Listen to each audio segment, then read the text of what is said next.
ya sambil daftar nama yang sudah mengirimkan tugas untuk bab 1 dan bab 2. Sebentar.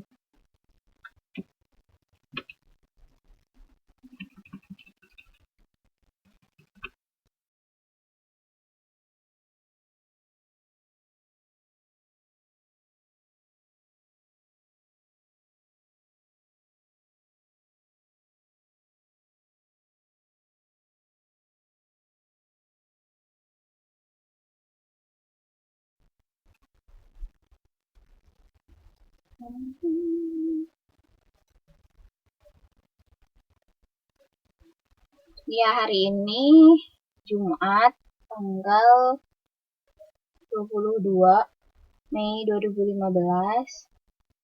kita memasuki bab yang keempat mengenai kebijakan ekonomi ya.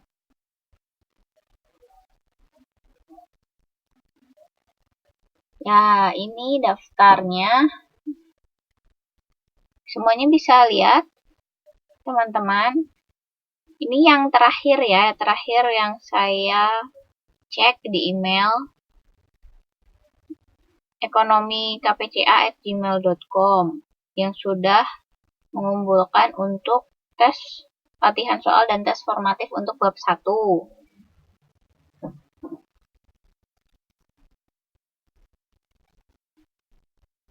Nah, kalau ini yang untuk bab 2-nya. Yang terakhir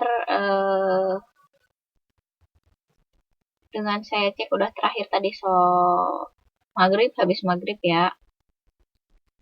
Ini daftar nama-nama yang sudah mengumpulkan. Silahkan cek nama teman-teman. Jika ada yang belum mengirimkan, silahkan. Saya tunggu. Kirim ke ekonomikpca@gmail.com. Untuk buat teman-temannya juga yang belum mengerjakan, tolong diingatkan teman-teman yang lainnya. Bagi teman-teman yang belum mengerjakan.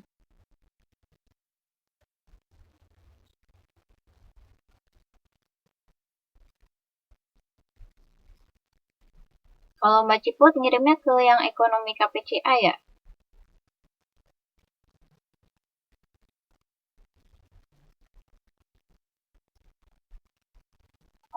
Ini yang bab 2.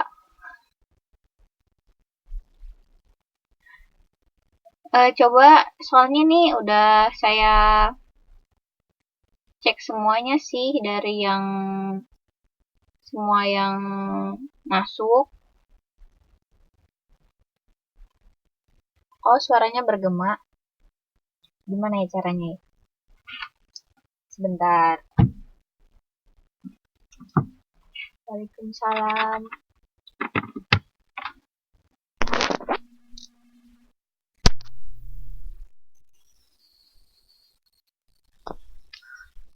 Ya, saya di sini ngasih nama. Berhubung ada yang bisa di copy paste dan ada yang enggak namanya di masalah PDF-nya, jadi ini antara nama teman-teman dan nama email. Begitu. Kalau misalnya udah mengirimkan, tapi saya ini udah ini semua sih. Coba kirimkan ulang lagi aja ya. Soalnya ini yang saya terima tadi habis maghrib di email ekonomikpca@gmail.com. Kalau misalnya bagi ngerasa yang nggak kekirim atau sudah dikirim tapi belum saya ini kan, coba dikirim ulang ya. Saya tunggu kok. Oh iya.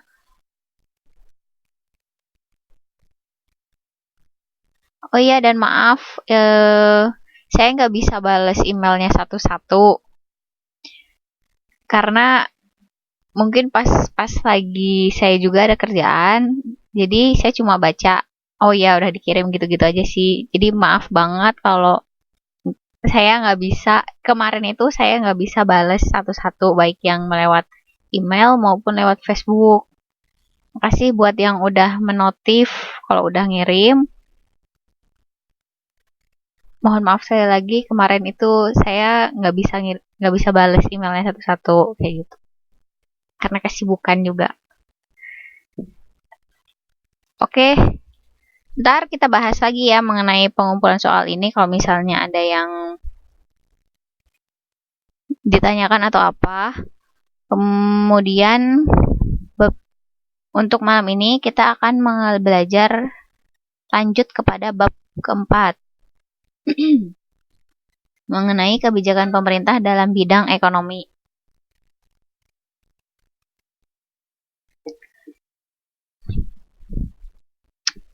Apakah semuanya bisa melihat materinya? Kurang besarkah atau bagaimana?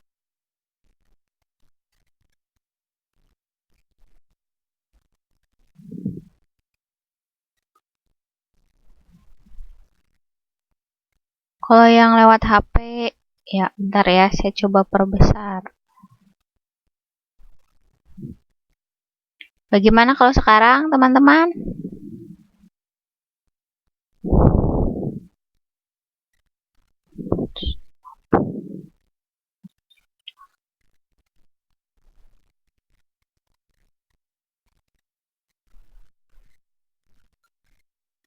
Nah, oke ya, kalau udah jelas. Pada bab ini, saya sengaja ya mengupload. Biasanya kan saya pakai PPT. Sekarang saya 2 minggu ini saya memakai buku biar teman-teman sekalian bisa baca buku bareng ya sama kita-kita di sini. Kalau misalnya ada yang mungkin kesibukannya, jadi nggak sempat untuk membaca buku. Jadi di sini sekalian ya kita baca buku bersama. Jadi di bab 4 ini tentang kebijakan pemerintah dalam bidang ekonomi, tujuan kita belajar di sini adalah setelah kita mempelajari bab ini, diharapkan kita itu bisa memahami mengenai kebijakan-kebijakan yang dikeluarkan pemerintah dalam bidang ekonomi. Nah, apa saja sih kebijakan-kebijakan ekonomi ini? Di sini kita bisa mempelajari mengenai kebijakan kecil dalam kehidupan ekonomi. Dalam level kehidupan bernegara, kebijakan ekonomi ini diambil oleh pemerintah. Sedangkan kalau misalnya masalah rumah tangga kayak gini ya, masalah ekonomi rumah tangga yang mengambil kebijakan ya kita sendiri sebagai pengatur keuangan dalam rumah tangga seperti itu. Nah, sekarang di sini ada kata-kata kunci di sini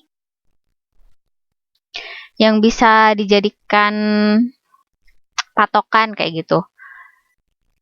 Kata kuncinya seperti kebijakan ekonomi, ilmu ekonomi, politik ekonomi, ekonomi mikro, makro, moneter fiskal, motif ekonomi, dan prinsip ekonomi. Nah, hal-hal yang di sini ini yang akan kita bahas pada bab ini ya, bab 4 ini. Nah, di sini ada peta konsep yang bisa memudahkan kita apa sih bab ini mau menjelaskan tentang apa sih bab ini itu. Di sini ada kebijakan pemerintah di bidang ekonomi. Nah, kebijakan pemerintah ini terdiri atas ekonomi mikro dan ekonomi makro. Nanti kita bahas ya, apa itu ekonomi mikro, apa itu ekonomi makro.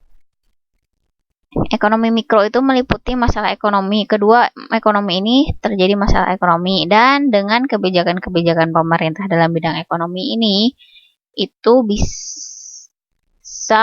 insya Allah menjadi salah satu jalan untuk menyelesaikan masalah-masalah ekonomi ini.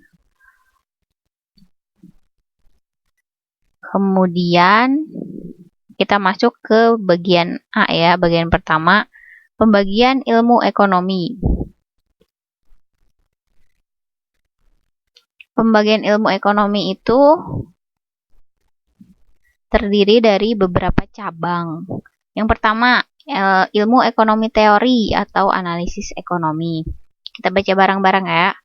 Ekonomi teori ini merupakan kumpulan teori-teori di bidang ekonomi yang berusaha menjelaskan, kemudian mencari pengertian, terdapatnya hubungan sebab akibat, dan cara kerja sistem ekonomi. Panjang sekali ya pengertiannya. Nah, ekonomi teori ini adalah kerangka konsep yang berangkat dari gejala-gejala konkret, gejala-gejala yang nyata, yang terjadi di kehidupan kita sehari-hari. Nah, gejala-gejala ini atau fenomena-fenomena ekonomi yang terjadi di kalangan kita ini kemudian dianalisis oleh para ekonomis dengan menggunakan metode-metode tertentu sehingga dapat dilacak adanya pola-pola tertentu yang menjembatani peristiwa-peristiwa ekonomi. Sebenarnya yang untuk orang atau yang menjalankan yang pengertian-pengertian yang tadi kita baca ini adalah orang-orang pintar di sana ya, profesor-profesor di bidang ekonomi lah yang bisa menganalisis kegiatan ekonomi.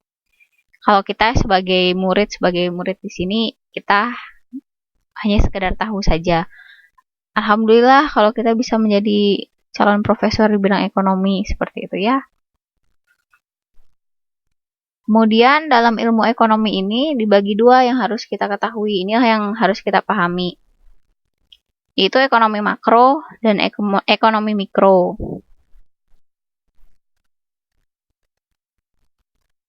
Kalau ekonomi makro ini cara kerja sistem ekonominya itu secara keseluruhan, bersifat global. Tidak memperhatikan kegiatan ekonomi yang dilakukan oleh unit-unit kecil dalam perekonomian. Unit-unit kecil dalam perekonomian ini adalah seperti kita ya, dalam unit-unit perekonomian rumah tangga itu. Mereka tidak melihat kita dalam analisis mereka. Mereka jadi secara global, secara menyeluruh, secara lebih luas ekonomi makro itu. Objek material dalam ekonomi makro ini dimulai dari mempelajari susunan perekonomian dari segala segi. Dalam ekonomi makro, kita membicarakan permintaan masyarakat secara keseluruhan. Nah, bedanya dengan ekonomi mikro itu dianalisisnya bekerjanya sistem ekonomi itu secara partikular atau lebih spesifik. Objek materialnya itu kita, perorangan atau perusahaan satu per satu. Harga untuk satu jenis barang tertentu. Jadi individualismenya yang diukur gitu. Kalau makro itu secara luasnya, secara globalnya.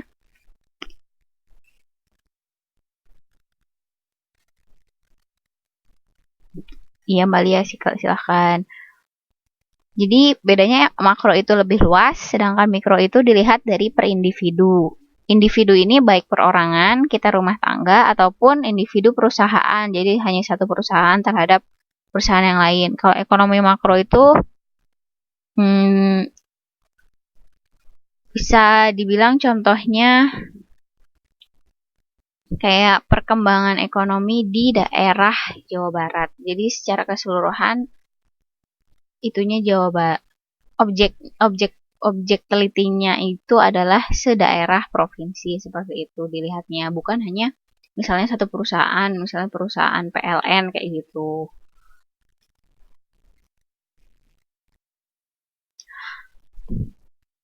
Ntar ya Mbak Lia, pas terakhir kita buka lagi sesi untuk masalah pengumpulan latihan soal ya. Kita bahas ini dulu. Nah, di sini antara ekonomi makro dan ekonomi mikro ini mempunyai hubungan yang sangat erat karena apa yang dibahas pada dasarnya sama. Perbedaannya itu terletak tadi terhadap objeknya. Materi ekonomi mikro ini berkenaan dengan prinsip-prinsip yang dipakai sebagai dasar pengambilan keputusan sebuah perusahaan. Sedangkan ekonomi makro berkenaan dengan kebijakan suatu negara dan masyarakat yang sifatnya menyeluruh serta hubungannya dengan dunia luar. Nah, ini yang pertama ya, cabang ilmu ekonomi yang pertama. Kemudian yang kedua itu adalah cabang ilmu ekonomi deskriptif. Nah, ini merupakan gambaran keadaan ekonomi dengan mengumpulkan semua kenyataan penting yang berhubungan dengan persoalan ekonomi atau topik tertentu.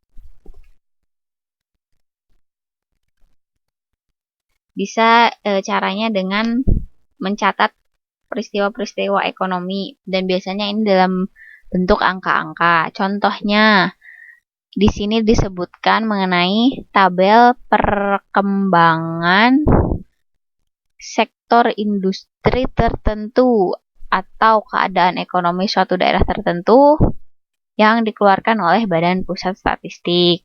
Semuanya pada ini ya, udah familiar lah ya dengan Badan Pusat Statistik. Kalau misalnya kita buka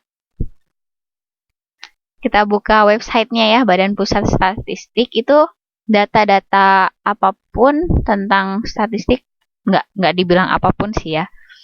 Data-data penting mengenai statistik atau tingkat pertumbuhan suatu sektor industri atau populasi suatu daerah, itu bisa kita ketemukan di Badan Pusat Statistik. Itu contohnya.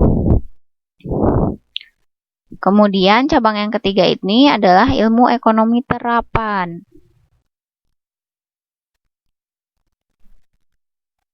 Artinya bahwa kerangka-kerangka pengertian dari analisis ekonomi teori, yang tadi ya, yang ekonomi makro dan ekonomi mikro, itu digunakan untuk membuat atau merumuskan kebijakan-kebijakan atau pedoman-pedoman yang tepat untuk mengatasi masalah ekonomi tertentu. Jadi kalau kayak yang tadi ilmu ekonomi teori, itu biasanya cuma di atas kertas kan ya. Nah, kalau ilmu ekonomi terapan ini, dari analisis dari ekonomi makro atau ekonomi mikro itu dibuatlah kebijakan-kebijakan untuk mengatasi masalah ekonomi. Wah, sebentar.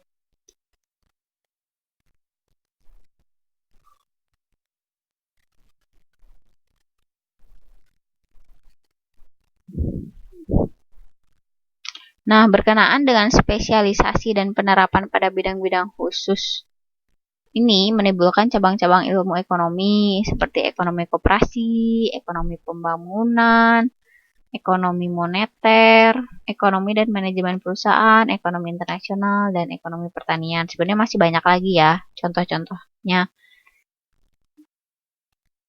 Jadi yang tadi kita bahas bagian A itu, cabang-cabang ilmu ekonomi ini lebih teori banget ya. Hanya orang-orang yang kemungkinan di atas kita lah yang memikirkan masalah ini. Mereka lah yang mengembangkan ilmu ini. Sedangkan kita, kalaupun ilmu ekonomi terapan ini pun juga dibahasnya oleh orang-orang yang lebih berpengetahuan mengenai ekonomi ya. Jadi kita sebatas tahu saja ini mengenai ilmu ekonomi itu ada apa aja sih kayak gitu. Nah, selanjutnya bagian B, kedudukan ilmu ekonomi dalam ilmu-ilmu sosial. Yang kita bisa ketahui ya, kayak dalam kehidupan bersosialisasi ini membutuhkan, ya kita belajar matematika sebenarnya kadang-kadang buat apa sih kita belajar matematika? Saya lihat itu yang menyederhanakan akar. Itu kayak gitu, ini sama aja. Manfaatnya apa sih kita mempelajari ilmu ekonomi ini? Ilmu ekonomi ini dapat dikatakan sangat pesat perkembangannya dibandingkan dengan ilmu-ilmu lain dalam lingkup ilmu sosial. Karena ilmu ekonomi ini kan, ekonomi ini adalah salah satu main topik yang biasa menjadi permasalahan seluruh dunia ya. Jadi perkembangan ilmu ekonominya ini sangatlah cepat. Berbeda dengan ilmu sains, ilmu matematika, yang dari 20 tahun yang lalu juga rumus untuk menyederhanakan akar tuh ya gitu-gitu aja. Tapi kalau untuk ilmu ekonomi, 20 tahun itu rumusnya A, 10 tahun kemudian bisa berbeda itu rumusnya, rumus ekonomi itu, begitu. Contohnya. Nah, perkembangan ilmu ekonomi dengan ilmu lainnya telah terjadi, misalnya ilmu ekonomi dengan ilmu politik menimbulkan teori sekaligus ilmu baru, yaitu politik ekonomi atau kebijakan ekonomi. Dengan geografi timbul ekonomi industri, sejarah ekonomi. Sejarah ekonomi di sini maksudnya sejarahnya ekonomi ya, jadi perkembangan ekonomi dari masa ke masa. Begitu.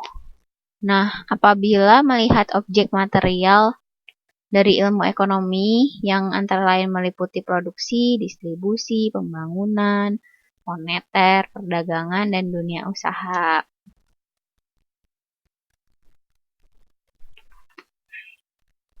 Kemudian, jika melihat objek formalnya yang menyangkut kemakmuran manusia.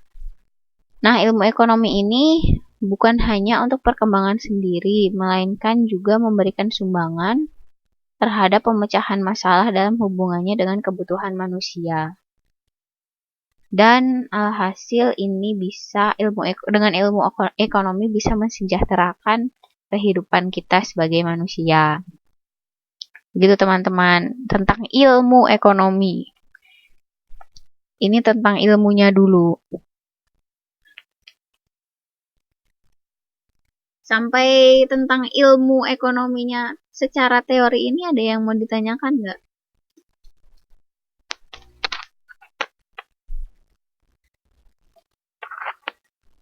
Kalau nggak ada, kita lanjutkan. Nah, kalau nggak ada pertanyaan, kita lanjutkan ke bagian C ya, hukum ekonomi.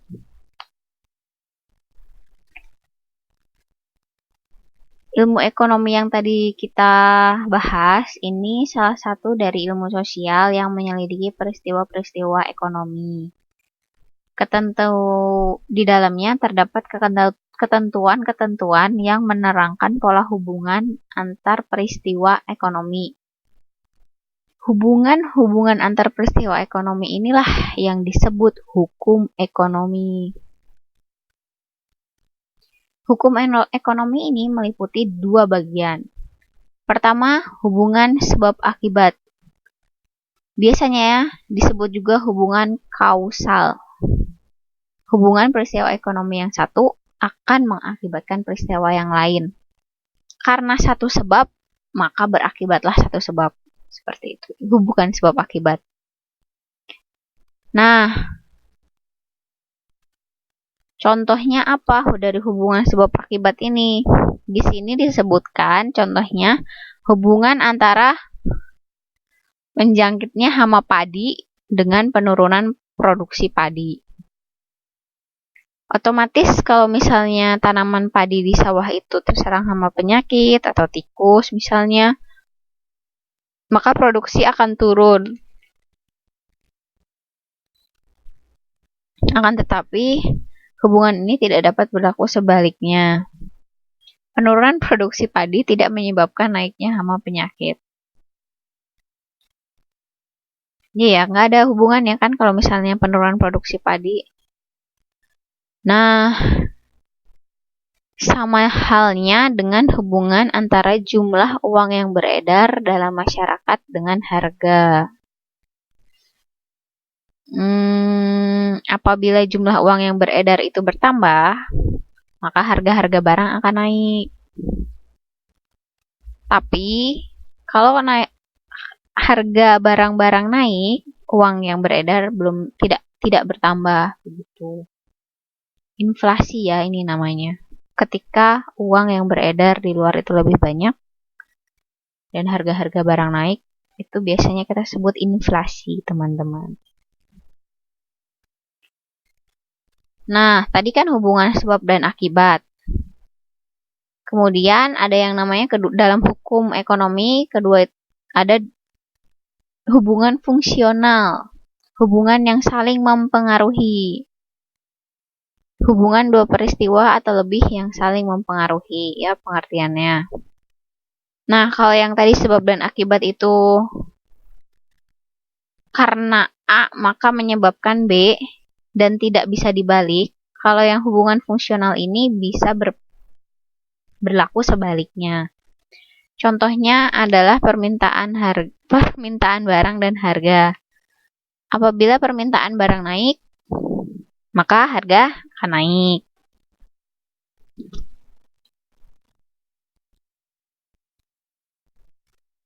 Sebaliknya, apabila harga barang naik, permintaan akan berkurang. Sepertinya ada yang salah ya teman-teman dalam buku ini. Sebentar.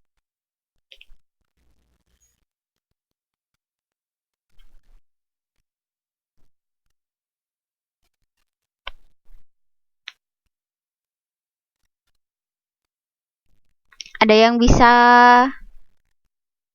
meneliti nggak kesalahan di sini nih? Di paragraf kedua ini, sebagai contoh, hubungan antara permintaan barang dan harga. Apabila permintaan barang naik, maka harga akan naik. Apakah ini benar?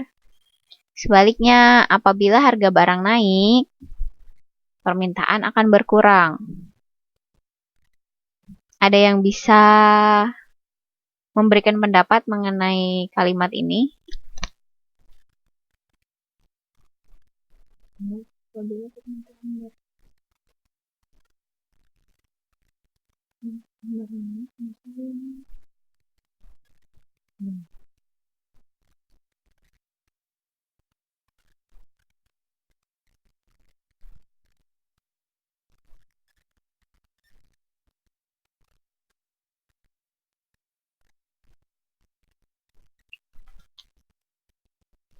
Coba koreksi saya ya, kalau saya salah.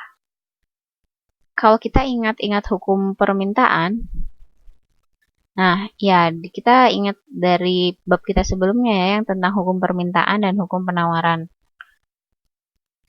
Kalau hukum permintaan itu justru sebaliknya ya, kalau harga naik, maka permintaannya akan turun. Begitu ya. Jadi sepertinya hubungan saya tadinya membaca ini, itu saya compare dengan mengenai hukum permintaan dan hukum penawaran. Tapi sepertinya dalam hubungan fungsional ini tidak berkaitan dengan hukum permintaan dan hukum penawaran. Secara logika sih benar ya, permintaan barang naik, maka harga akan naik. Ya ketika kita sebagai konsumen butuh barang lebih banyak, pasti yang menentukan harga kan produsen, pasti harganya suka dinaikin. Nah sebaliknya, ya cari untung itu ya Mbak Rahma. Nah sebaliknya, apabila harga barang naik, ya jelas kita, ya harga barangnya naik. Jadi ya kita mah permintaannya diturunin, jadi kita nggak bisa beli banyak-banyakan kayak gitu. Ya mungkin dalam hubungan fungsional ini tidak berlaku ya hukum. Dia tidak mempertimbangkan tidak ada kaitannya dengan hukum permintaan dan penawaran. Oke. Lanjut ya. Nah, hukum ekonomi ini di sini dibilang dia memenuhi syarat-syarat tertentu. Hukum ekonomi itu bersifat hipotesis. Artinya, hukum ekonomi berlaku apabila keadaan di luar sama dengan keadaan sewaktu menyusun hukum itu. Hukum ekonomi ini berlaku ceteris paribus, artinya dengan syarat atau anggapan bahwa faktor-faktor lain yang turut mempengaruhi adalah tetap atau tidak berubah. Ini ada contohnya ya. Jika harga barang naik, maka permintaan berkurang. Nah, ini baru ya hukum permintaan ini. Hukum ini berlaku jika keadaan di luar tetap, antara lain penghasilan tetap, orang mempunyai kesenangan tetap, Nah, ini baru dijelaskan ya. Jadi, hukum ini berlaku ketika kita itu penghasilannya tetap, terus orang mempunyai kesenangan yang tetap, semua harga barang lain tidak berubah. Orang tidak mengira bahwa harga akan terus naik, tidak ditemukannya benda-benda substitusi yang baru. Ya, seperti itu ya teman-teman. Jadi di sini memang dijelaskan ya. Yang tadi kita bahas permasalahan yang paragraf kedua ini sudah dijelaskan di paragraf keempat. Tetap ya,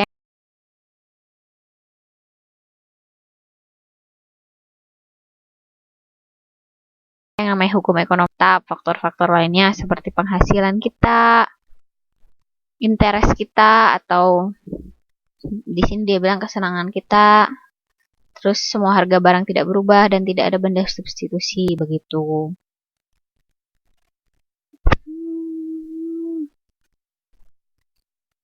Nah, kemudian kalau ada yang mau bertanya, chat aja ya.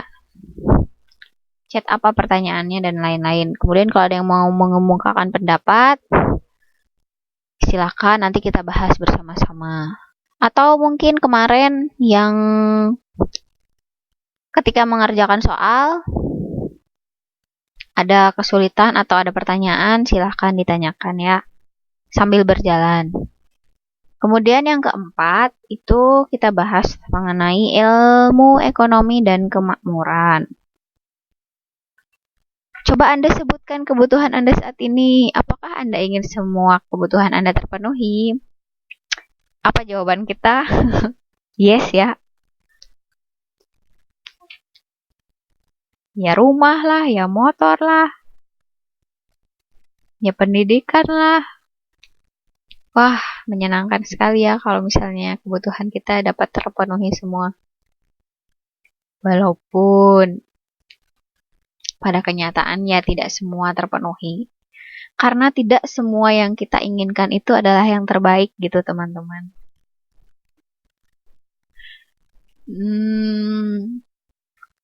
Nah, lanjutnya.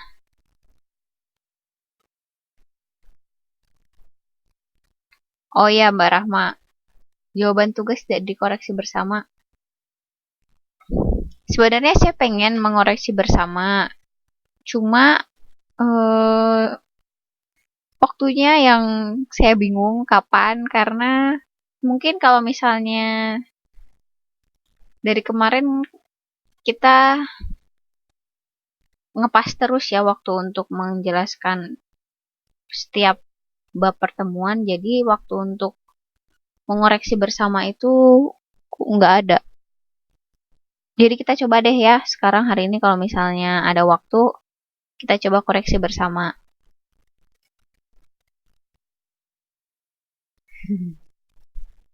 Ya nggak apa-apa Mbak Rama. Saya sebenarnya kepikiran pengen juga ngoreksi bareng-bareng apa sih yang, makanya saya nanya ada nggak yang kemarin kesulitan dalam menjawabnya.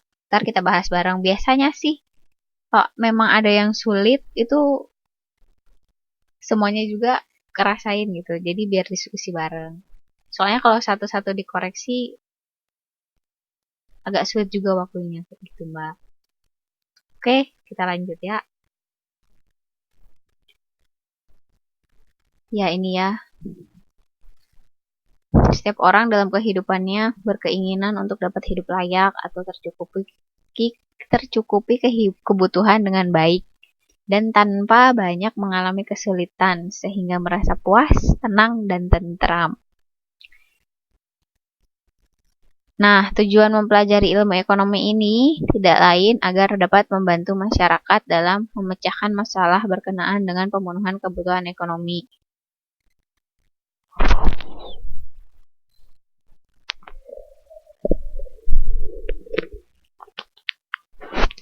Nah, bisa dijelaskan di sini kalau setiap orang apabila sudah merasa cukup kebutuhannya akan makan, minum, pakaian, perumahan, atau membeli televisi, mobil, belum tentu disebut makmur. Karena baru satu aspek saja yang terpenuhi, sedangkan pada aspek yang lainnya belum terpenuhi. Sehubungan dengan itu, perlu dipikirkan langkah-langkah tertentu sehingga dapat tercapai pemenuhan segala kebutuhan segenap anggota masyarakat.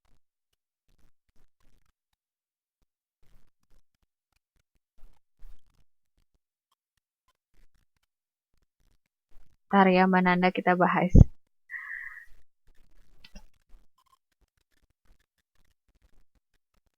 Sumbangan ilmu ekonomi berkenaan dengan peningkatan kemakmuran masyarakat terbatas pada kemakmuran material.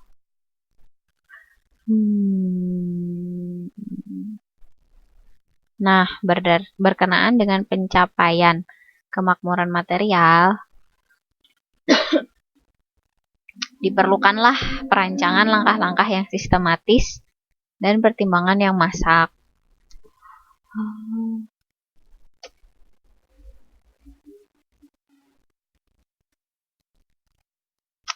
Ilmu ekonomi ini sangatlah berguna ya teman-teman. Peranannya memberikan tawaran yang rasional dan selanjutnya tergantung pada profesionalisme dan kredibilitas pihak-pihak yang berkepentingan. Apakah mereka mampu memanfaatkan ilmu ekonomi dengan baik atau tidak? Bagaimana contohnya pemerintah menerapkan kebijakan ekonomi ini? Apakah berdasarkan ilmu ekonomi dan bagaimana hasilnya? Inilah yang tergantung profesionalisme dan kredibilitas pihak-pihak yang berkepentingan. Mereka lah pemerintah yang berkepentingan untuk mengatur kebijakan ekonomi di negara kita. Jadi kalau mereka profesional dan mereka memang pintar ya tanda kutip untuk mengatur perekonomian negara, seharusnya mereka bisa menjadikan kebijakan-kebijakan ekonomi mereka itu untuk memakmurkan, mensejahterakan kehidupan kita sebagai rakyat. Nah, di sini ada disebutkan menurut Winnicott itu terdapat 5 tujuan mempelajari ekonomi berkenaan dengan membantu memecahkan masalah dalam memenuhi kebutuhan hidup. Yaitu tujuan yang pertama, tingkat pengerjaan yang tinggi, yakni membantu memecahkan masalah dalam hal ketenagakerjaan, pengangguran, tingkat upah, kesempatan kerja, dan hubungan kerja. Nah, di sini dalam tingkat hal ketenagakerjaan, pengangguran, tentu saja pemerintah diharapkan bisa membuka lapangan pekerjaan kepada seluruh masyarakatnya. Nah, sekarang ini juga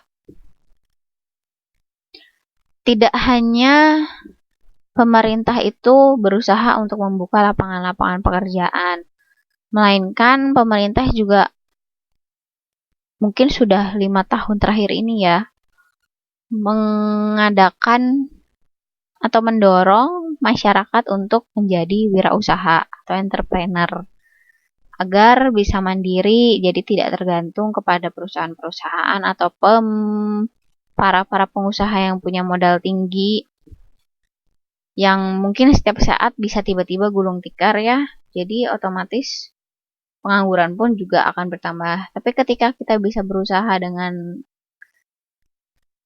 usaha kita sendiri, kaki dan tangan kita sendiri, maka kita tidak tergantung pada para pempunya modal tinggi itu. Nah, kemudian yang kedua itu stabilitas harga. Yakni berkenaan dengan bagaimana usaha pemerintah dan masyarakat dalam mengatasi masalah harga, inflasi di sini agar tidak merugikan masyarakat dan negara. Nah, di sini stabilitas harga ini kita jangan terus, saya bisa bilang kita ya, karena kita masyarakat terkadang kalau di TV-TV apa-apa harga naik, pemerintah yang disalahin, apa-apa pemerintah yang disalahin. Padahal seharusnya kita juga bisa ngelihat ya masyarakat-masyarakat, mungkin oknum-oknum tertentu yang membuat misalnya harga pupuk menjadi tinggi karena dia tumpuk terus, dia simpen hingga harga tinggi. Itulah yang membuat stabilitas harga juga bermasalah ya. Jadi kita jangan terus-menerus menyalahkan pemerintah seperti itu. Kita harus objektif dalam memandang suatu keadaan, terutama tentang stabilitas harga ini. Nah, yang ketiga itu tentang efisiensi tujuan. Yakni bagaimanakah perhitungan antara input dan output, antara sumber produksi dengan hasil. Hal ini membantu para ekonomi dan masyarakat agar lebih menguntungkan dalam pemakaian sumber produksi.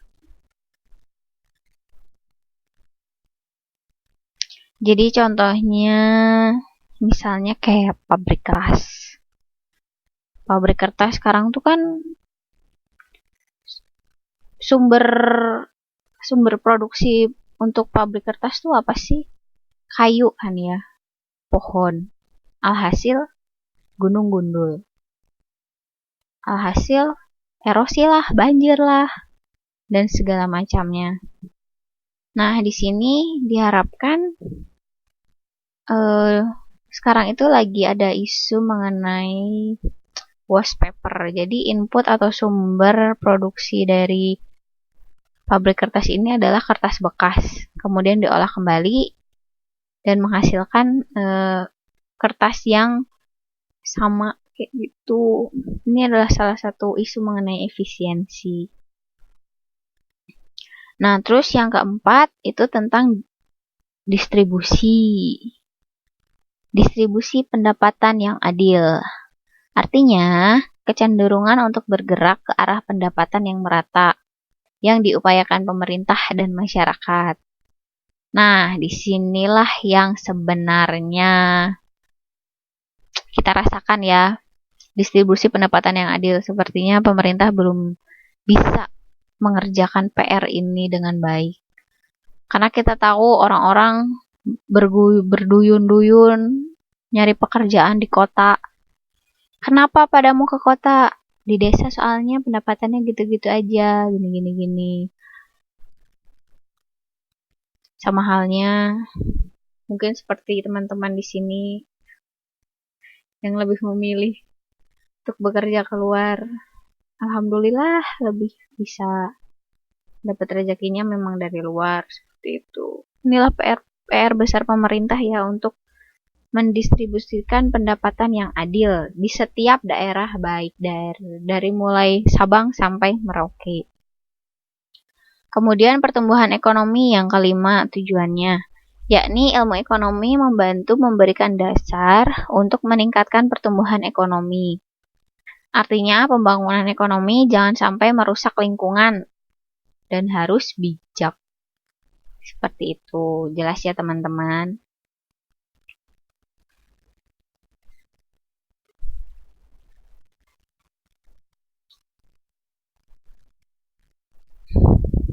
Kemudian tinjauan ilmu ekonomi dalam praktik. Ini bahasan kita yang terakhir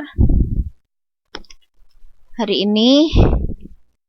Nah, praktik ilmu ekonomi ini meliputi politik ekonomi, kegiatan ekonomi, prinsip ekonomi, dan motif ekonomi.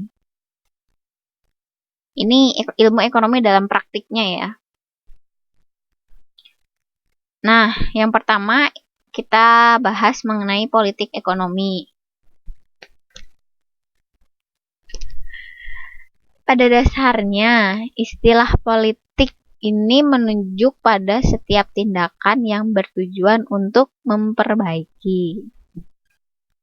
Jadi, politik itu sebenarnya cara untuk memperbaiki sebuah masalah. Nah, sehubungan dengan itu, politik ekonomi atau kebijakan ekonomi adalah cara-cara yang ditempuh atau tindakan-tindakan yang diambil oleh pemerintah di bidang ekonomi dalam upaya mencapai kemakmuran. Dalam penerapannya, politik ekonomi antara satu negara dan negara yang lain itu tidak sama, tergantung pada sistem ekonomi yang mereka anut. Tapi tetap tujuannya sama, untuk kemakmuran rakyat. Nah, beberapa di sini disebutkan sarana politik yang penting. Ada 6. Yang pertama, politik moneter. Ini adalah contohnya kebijakan mengenai jumlah uang yang beredar, pemberian kredit, dan tinggi rendah. Maaf. Kebijakan mengenai jumlah uang yang beredar, kemudian pemberian kredit, dan tinggi rendahnya suku bunga. Ini diatur tentang keuangan dan perkreditan negara. Ini jelas ya, jadi ini berhubungan dengan lembaga bank juga kalau dalam politik moneter ini. Kemudian yang kedua, yaitu politik fiskal. Ini merupakan kebijakan pemerintah dalam mengatur keuangan negara, baik di bidang anggaran maupun perpajakan.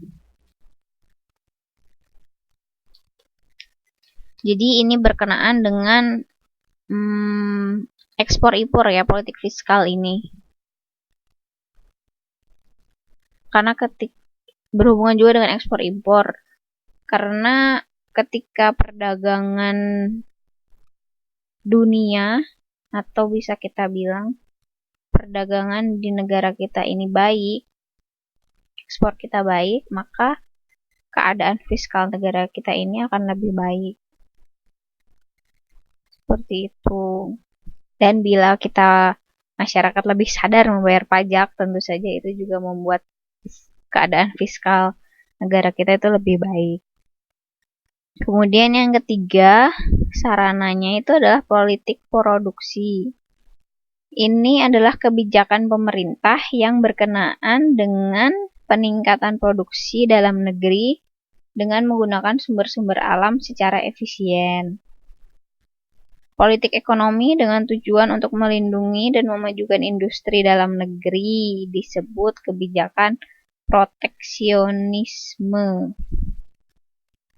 Biasanya salah satu cara untuk melindungi dan memajukan industri dalam negeri itu mereka menerapkan pajak masuk untuk barang-barang dari luar negeri ke dalam negeri. Jadi biasanya harganya itu akan lebih mahal jatuhnya di pasar. Nah, kemudian yang keempat, politik perdagangan luar negeri. Merupakan kebijakan pemerintah yang berhubungan dengan ekspor dan impor, neraca pembayaran, utang luar negeri, kurs valuta asing, dan kerjasama internasional.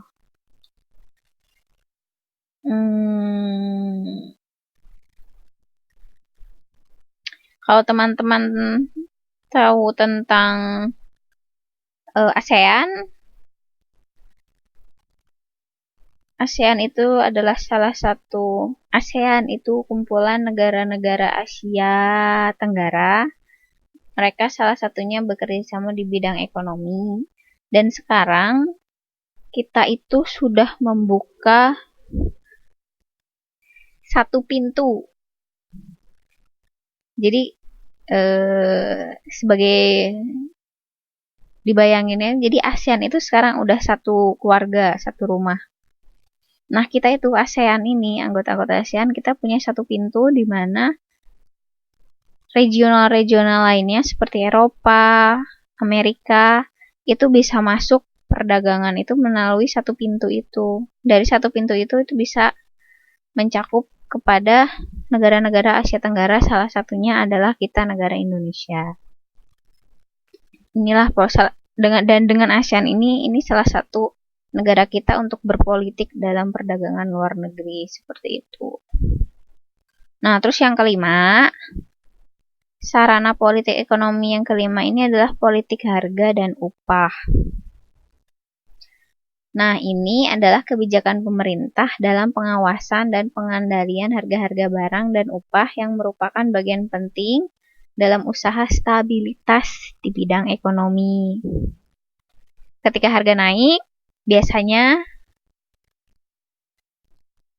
upah kita suka dinaikin ya. Ya walaupun sebenarnya nggak berasa naik karena harga pun naik. Nah ini maksudnya kayak gitu.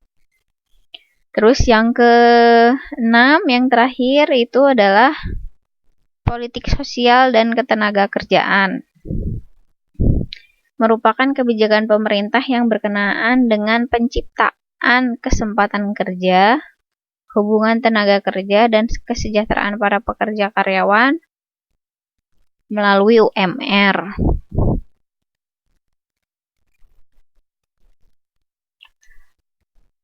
Saya sendiri sebenarnya nggak terlalu paham mengenai UMR ya, maksudnya bagaimana cara pemerintah menerapkan atau menentukan kalau UMR sebuah daerah itu sekian. Hanya saja diharapkan jadi biasanya kan kita bisa ngerti ya kalau misalnya kayak di Jakarta, bisa dibilang UMR di Jakarta itu paling tinggi atau lebih tinggi dibandingkan misalnya daerah Jawa Tengah.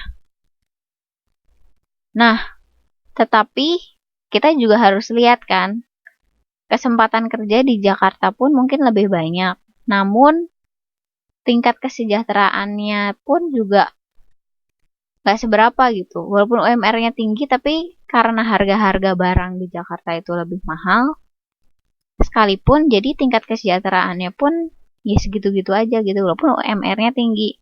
Tapi bandingkan dengan Jawa Tengah yang mungkin UMR-nya itu lebih rendah. Pada kenyataannya memang lebih rendah. Tapi harga-harga barang yang berada di lingkungan di situ kan juga tidak setinggi yang ada di Jakarta. Jadi jatuhnya itu sama. Inilah yang namanya kayak pemerataan seperti itu. Beda daerah, beda UMR, tapi harga pun berbeda kan. Seperti itu.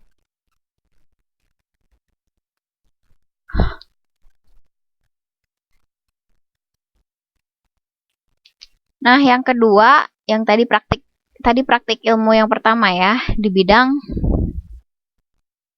politik ekonomi. Nah, praktik ilmu ekonomi yang kedua ini ada di kegiatan ekonomi.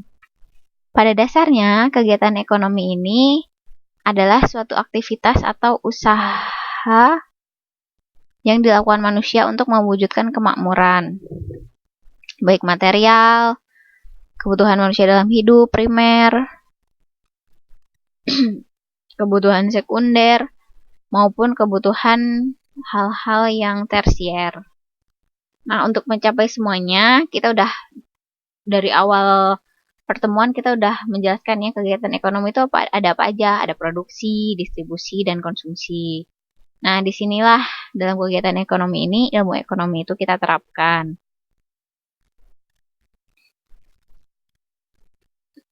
Nah, ketiga kegiatan itu antara satu sama yang lain itu saling berhubungan. Maaf, sebentar ya.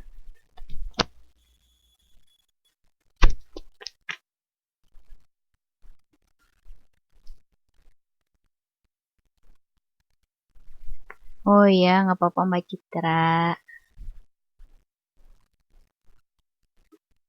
Nah, kita bahas ya sekilas tentang kegiatan ekonomi yaitu produksi, distribusi, dan konsumsi. Nah, tapi teman-teman udah ngerti ya hubungan antara ketiganya apa ya. Jadi ketika kegiatan produksi adalah kegiatan di mana mereka menghasilkan barang-barang yang kita butuhkan. Nah, barang-barang itu bagaimana caranya bisa nyampe ke tangan kita, konsumen sebagai orang yang membutuhkan? Itu adalah melalui bagian distribusi. Nah, dari distribusi inilah akhirnya sampai ke tangan kita, konsumen. Begitu. Kalau misalnya kita konsumen tidak membutuhkan barang-barang apapun jenisnya, maka kegiatan produksi pun tidak akan berjalan tanpa adanya permintaan dari kita sebagai konsumen. Nah, kita bahas sekilas mengenai kegiatan ketiga ekonomi itu ya. Yang pertama, kegiatan produksi. Yang sudah kita jelaskan sebelumnya, ini sambil mengingat kembali saja, yaitu menghimpun faktor-faktor produksi, baik faktor produksi asli sebagai sumber alam atau tenaga manusia, maupun faktor produksi turunan seperti modal dan keahlian. Apabila sudah terhimpun, langkah selanjutnya adalah mengolah dan mengelolanya sehingga menjadi hasil produksi baik berupa barang ataupun jasa. Ini udah kita ini ya, zaman bab 1 ini sepertinya udah dibahas ini ya. Nah, kemudian lanjut kita ke kegiatan distribusi. Ini adalah kegiatan di mana barang-barang yang sudah diproduksi disalurkan dan disebarluaskan ke tangan konsumen. Inilah penghubung antara produsen dan konsumen, dan biasanya orang distribusi inilah yang bisa mengetahui tingkat permintaan kita sebagai konsumen. Jadi dia bisa memberikan informasi kepada bagian produksi seperti itu. Dalam distribusi ini ada distribusi langsung dan distribusi tidak langsung. Kalau distribusi langsung, produsen melakukan penyaluran tanpa melalui pedagang atau perantara. Sedangkan dalam sistem distribusi tidak langsung, penyaluran hasil produksi dilakukan oleh pedagang. Nah, di sini disebutkan usaha distribusi barang dan jasa meliputi hal-hal yaitu perdagangan barang, distribusi jasa, meliputi uang, alat modal, pariwisata, asuransi, dan hiburan. Kemudian yang ketiga yaitu distribusi tenaga kerja. Misalnya melalui Departemen Tenaga Kerja Kemenaker Trans ya, kalau nama kementeriannya itu. Kemudian yang ketiga yaitu kegiatan konsumsi. Kegiatan konsumsi ini udah jelas ya, kita sudah mengetahui sekali bagaimana kegiatan konsumsi ini berlangsung karena kita adalah sebagai masyarakat yang berpendapatan dan membeli barang produksi sehingga kita bisa konsumsi. Nah, konsumsi ini dipengaruhi oleh tingkat pendapatan, kebiasaan, dan budaya. Berarti diperlukan perhitungan yang lebih bijaksana dalam penggunaannya, sehingga terjadi keseimbangan antara pendapatan dan pengeluaran. Jadi jangan boros-boros ya teman-teman. Nah, praktik ilmu ekonomi tadi kan udah kita bahas dua, yaitu dalam politik ekonomi dan kegiatan ekonomi. Nah, yang ketiga, ilmu ekonomi ini diterapkan dalam prinsip ekonomi. Prinsip ekonomi, ada yang bilang, mungkin teman-teman pernah dengar ya, ada yang bilang namanya prinsip ekonomi itu dengan modal yang sekecil-kecilnya diusahakan untuk mendapatkan hasil yang sebesar-besarnya. Apakah teman-teman setuju dengan pendapat ini? Dengan modal yang sekecil-kecilnya diusahakan untuk mendapatkan hasil yang sebesar-besarnya. Ayo, setuju nggak sama pernyataan barusan? Ya, Mbak Ciput setuju. Setuju. Kenapa coba setuju?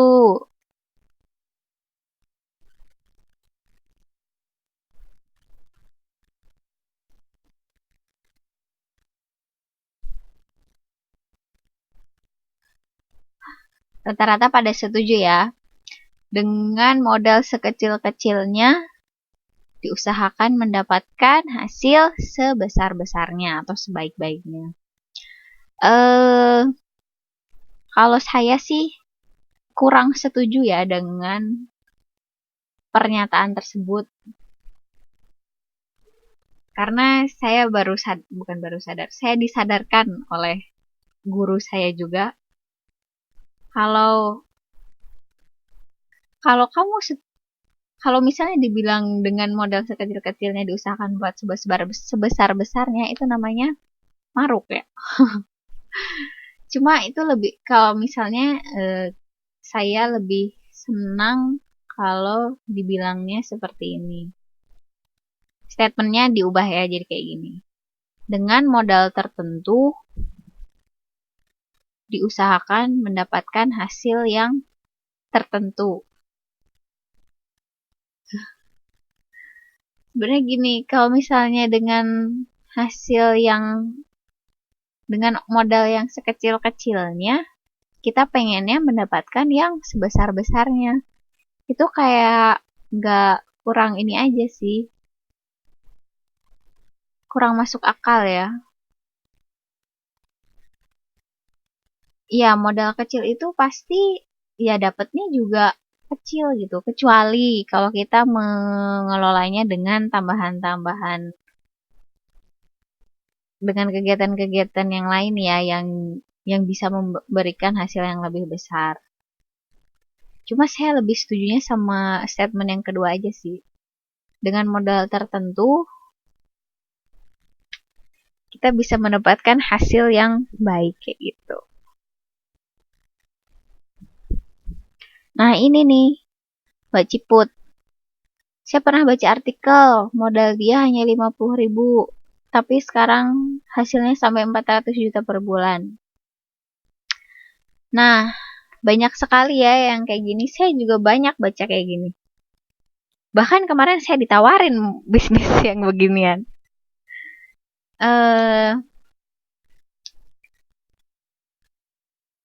Tapi balik lagi sih ke diri masing-masing. Kalau saya orangnya nggak terlalu percaya kalau dengan modal yang sekecil itu dan tanpa tanpa usaha yang benar-benar gitu. Maksudnya kalau cuma 50.000 cuma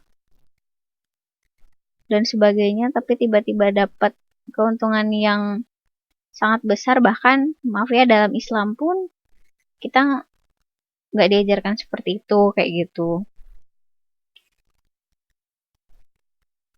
Itu tergantung masing-masing orangnya sih, Mbak.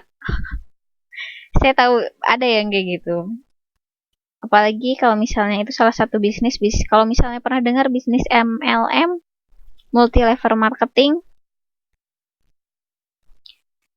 ya kita cuma kayak deposit berapa duit, terus diem-diem cuma nyari orang kayak gitu-gitu, carilah 4 orang dan sebagainya. Terus tiba-tiba uang akan bertambah ke saldo kita seperti itu. Itu ya bisnis MLM, Mbak. Pernah dengar nggak sih bisnis MLM? Multi level marketing. Biasanya itu contohnya kayak Tupperware. Tupperware itu salah satu cara marketingnya. Sebenarnya itu MLM itu adalah salah satu cara untuk marketing ya. Itu direct sales namanya.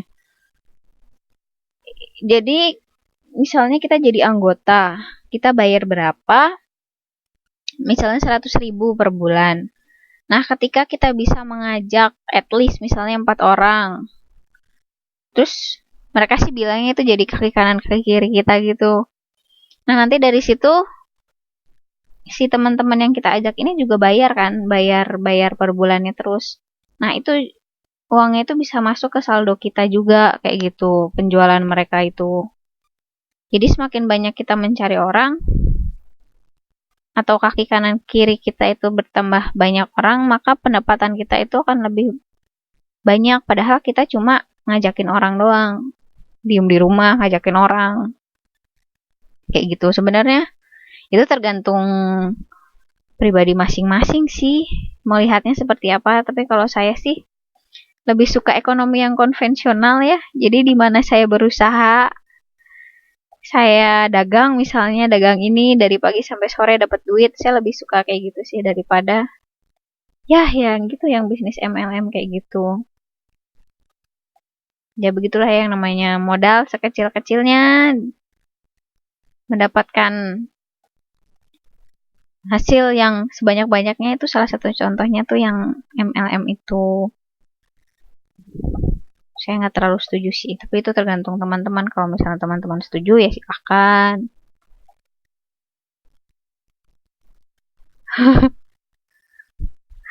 Iya ya.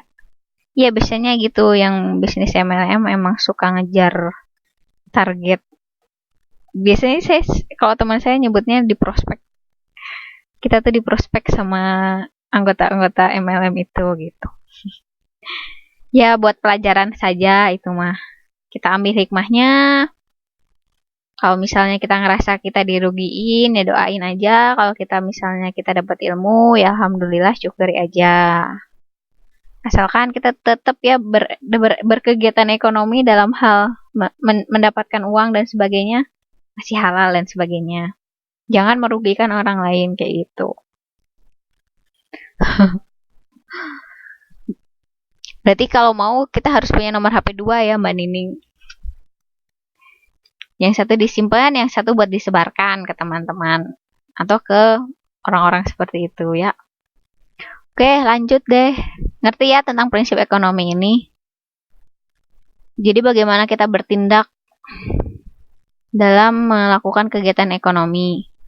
Nah, di sini ya, dalam memenuhi atau melakukan kegiatan ekonomi, maka setiap orang akan selalu berusaha untuk berpikir, bersikap, dan berperilaku secara ekonomi. Ya, itu sebenarnya pengennya irit seperti itu ya.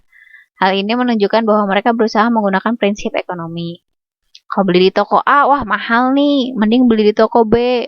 Beli 2 dapat 1. Ya, itulah prinsip ekonomi. Nah, yang keempat,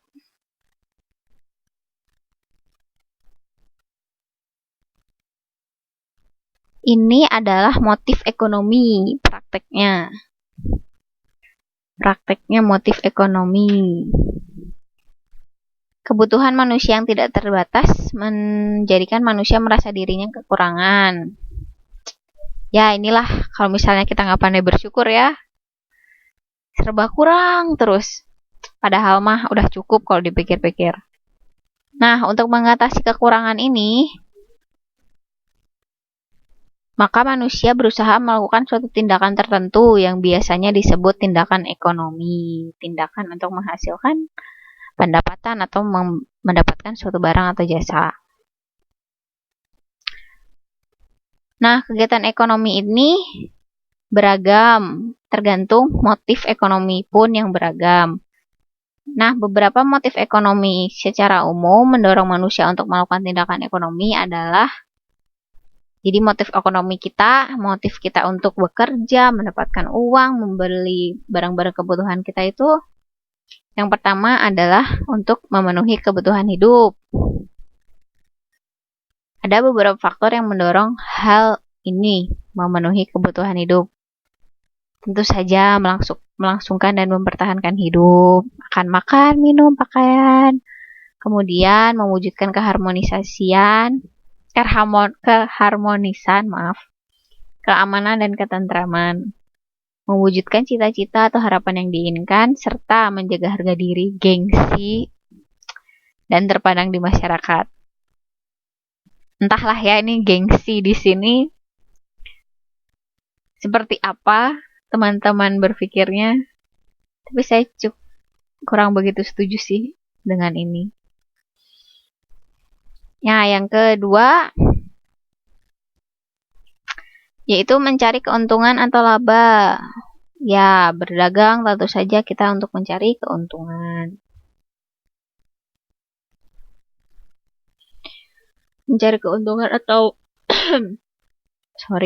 mencari keuntungan atau laba ini pada dasarnya sebuah perusahaan akan terus termotivasi untuk menjalankan usahanya demi memperoleh keuntungan. Bahkan apabila sudah memperoleh banyak keuntungan, mereka akan lebih termotivasi lagi untuk berusaha lebih giat, termasuk juga tidak akan berhenti mengembangkan sayapnya. Nah, hasil dari perusahaan yang ingin terus mengembangkan usahanya ini, maka lebih banyak lagi biasanya lapangan pekerjaan untuk masyarakat seperti itu. Jadi semakin berkembang, semakin banyak dia membutuhkan orang-orang, maka dia akan membuka lapangan pekerjaan yang lebih luas. Seperti itu. Nah, yang ketiga itu memperoleh kekuasaan. Motif ini erat kaitannya dengan mencari keuntungan. Semakin banyak kita punya duit, semakin kita berkuasa. Nggak juga ya sebenarnya. Tapi setelah para pengusaha relatif sudah maju dan makmur, mereka akan terus bekerja keras dengan harapan dapat menguasai perdagangan yang lebih luas. Keinginan untuk menguasai dalam hal ini kadang-kadang dapat mempengaruhi atau memberi kemungkinan berkuasa di bidang politik, karena begitu besar perannya dalam masyarakat. Semoga saja yang mempunyai kekuasaan dalam ekonomi, kemudian dalam bidang politik ini, kekuasaannya dipergunakan dengan sebaik-baiknya ya. Nah, kemudian yang keempat, berbakti terhadap sesama manusia. Keinginan berbakti terhadap sesama atau berbuat sosial tidak lain adalah untuk menolong sesama manusia. Apaan yang pret Mbak Mananda? Penguasa kita ya. Kita doakan saja yang terbaik. Nah, berbakti terhadap sesama manusia ini misalnya memberi sumbangan pada panti asuhan. Sumbangan untuk tempat ibadah, memberi bantuan kepada mereka yang tertimpa musibah atau bencana, dan lain-lain. Ya, banyak sih yang sebenarnya saya membaca beberapa artikel yang mereka nyari duit itu buat beramal kayak gitu. Bahkan orang yang nggak punya duit pun bisa beramal. Kayak kalau misalnya kemarin-kemarin baca isu tuh tentang tukang beca yang dengan ikhlas dia setiap ada jalan yang bolong dia tambal kayak gitu. Dia penghasilannya berapa sih gitu, tapi dia bisa nambal jalan tuh dengan modalnya sendiri gitu tanpa minta bantuan orang lain. Ini ya salah satu yang bisa kita pelajari, kita ambil. Kita cari duit sebaiknya sih kita juga berbagi, karena dalam rezeki yang kita dapat itu ya, itu pasti ada bagian dari rezeki orang lain gitu. Ini mas sambil kita belajar tentang kehidupan aja ya, tentang ilmu ekonomi. Ilmu ekonomi itu ternyata nggak hanya duit ya. Nah, di sini terakhir udah selesai bab kita. Ada yang mau diberi tugas? Teman-teman? Oh iya, kemarin ketua kelasnya bilang, gimana kalau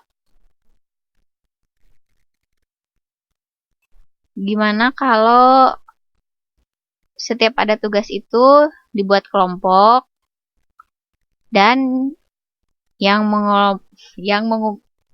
pengumpulan tugas itu per kelompok, begitu ya? Saya sih setuju. Coba teman-teman yang lain setuju atau tidak? Nah, di sini permasalahannya, kalau misalnya dalam kelompok itu apakah semuanya bakal terjamin mengerjakan atau tidak, begitu. Kadang-kadang ada tuh cuma yang nempel nama doang. Saya di sini cuma mau ini aja sih, kalau misalnya teman-teman semuanya berkomitmen membuat kelompok dan dalam kelompok tersebut sama-sama aktif dan kompak, sama-sama berkontribusi dalam setiap tugas, saya sih oke-oke saja. Tapi takutnya kalau misalnya ada masalah atau gimana, itu yang saya pertanyakan di sini. Kalau kalian kita berkomitmen, oke, saya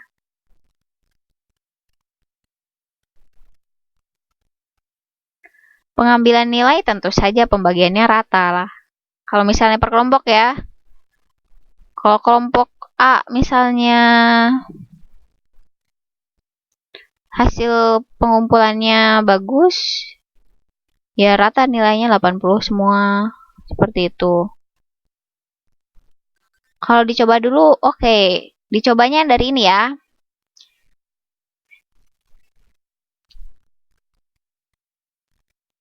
Nah, di sini untuk di sini ada kan ya ketua kelas hadir kan ya. Kita anggota kelas berapa? Satu kelas. 25. Hah, 25? Tapi kenapa yang setiap hadir kelas rata-rata ini paling banyak nih, 14 orang.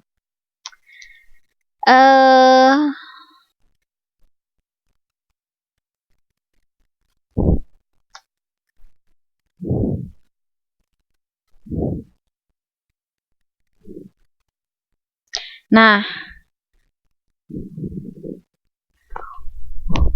terus cara membagi kelompoknya mau kayak gimana teman-teman?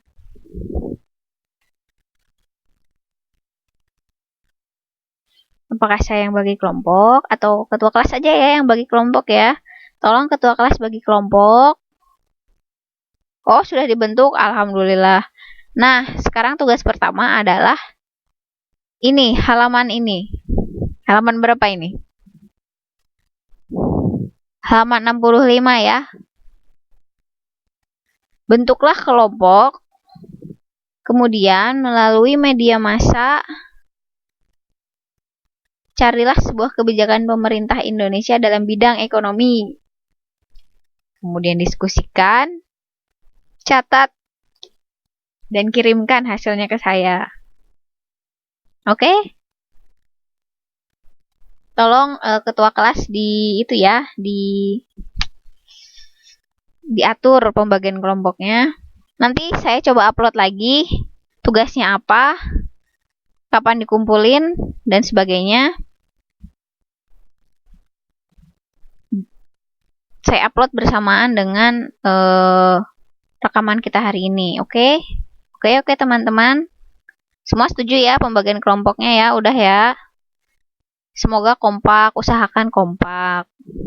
Nah, terus tadi pembagian nilainya, bukan pembagian nilai kelompok ya, yang tadi yang pertanyaannya Mbak Nanda, yang tentang pengambilan nilai, saya nilainya, teman-teman perlu di-share nilainya kah?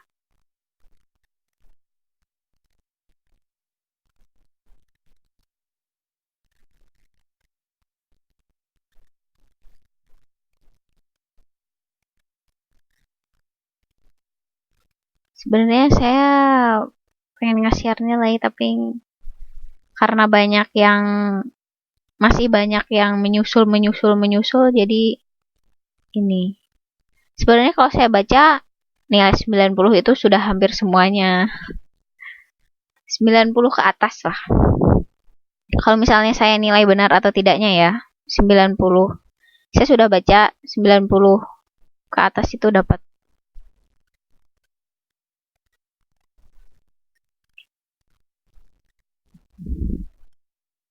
Gitu teman-teman. Nanti ya saya coba, karena ini belum semuanya masuk.